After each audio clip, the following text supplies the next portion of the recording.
Okay, so something I've been wanting to do, or something I've been thinking about, is almost like, what is the breakdown of the anatomy of a craving? So just to kind of explain, I mean, obviously, I'm overweight. I've had a lifelong issue with compulsive eating and binge eating and emotional eating and all of these different things together. I don't think it's just one thing. I mean, I'm sure it could probably be under the blanket of food addiction slash, binge eating disorder.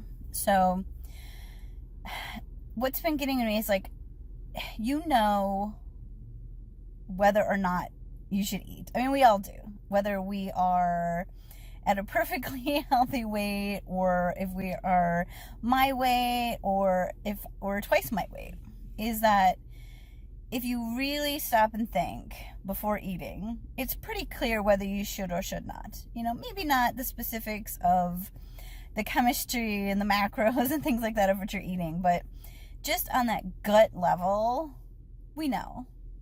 And so when someone has a more disordered eating, like a food addiction or a compulsion to binge eat, things like that, which I do, so I'm not saying other people, but I'm trying to think about it really internally on what's happening in my head when I make that choice. Because sometimes it doesn't feel like a choice. You're like, oh, it's just compulsive and it's just this, it just happens and then I regret it later. But if you really break it down, it is a choice.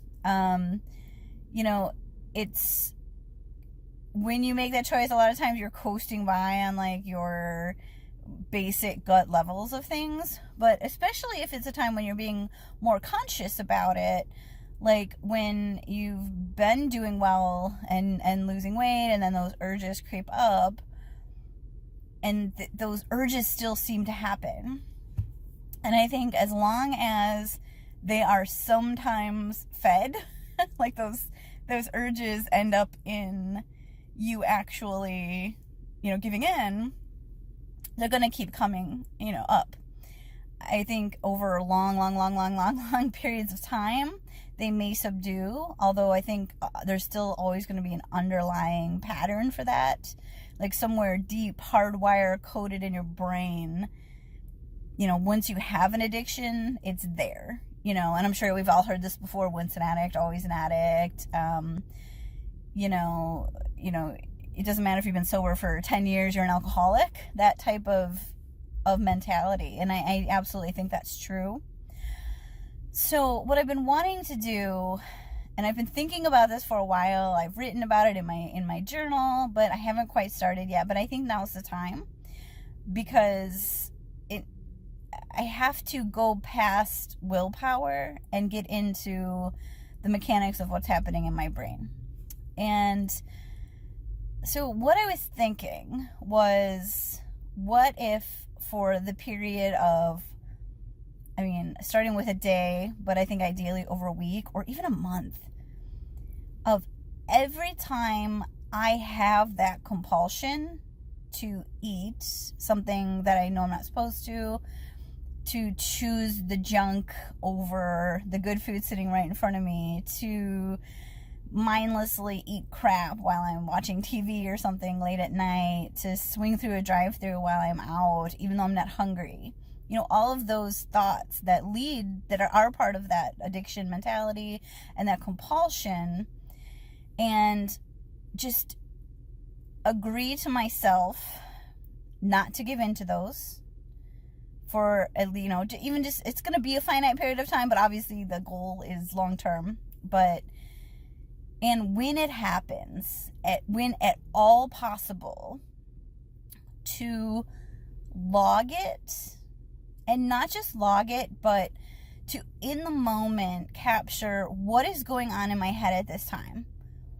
And because that process of like interrupting my own thought process and talking things through, and it helps me get clarity, I'm hoping that going through this process by myself on my, by going through this process on my own and really making an effort for it, that I'll one, maybe be able to get to the core of why it happens, or two, cause enough of a severe ongoing interrupt in this pattern to really, really, really quiet it down.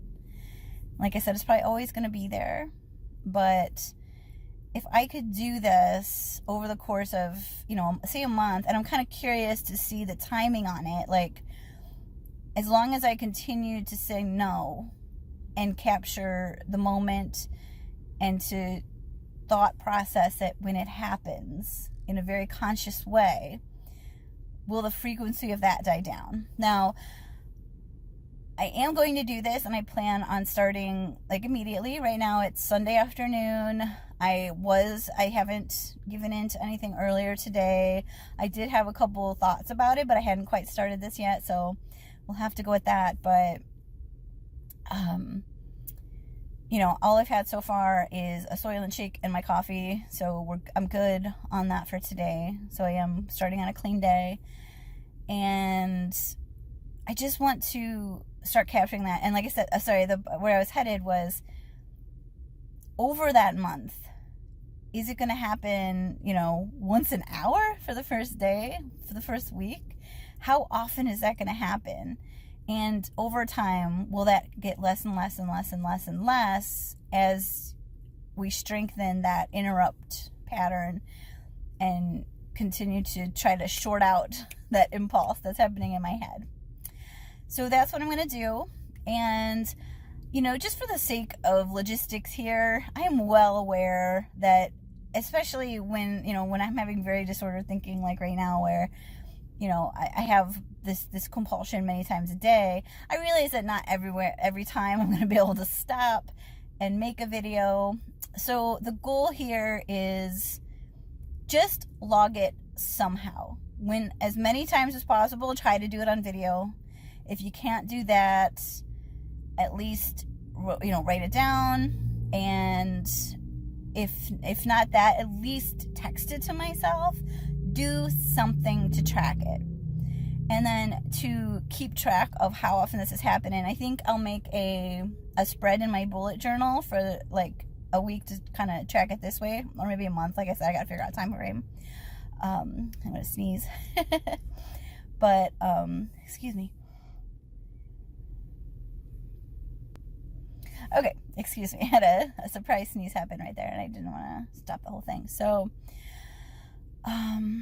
track it and kind of do a scientific approach to this. It's both a getting to know myself in terms of what's happening when that compulsion happens. Then two, the problem solving phase of it, where I'm talking through what I was thinking, what I said to myself when I said no, what was coming up for me at that time. And then also to track frequency, intensity, things like that about these cravings or compulsions. And I really think it's going to help. And I think it might be like the way to do this. And I'm feeling pretty good about it. So here goes this experiment. I will do an update after a week, but I wanted to at least share my plan. So, yeah, here's to a good week.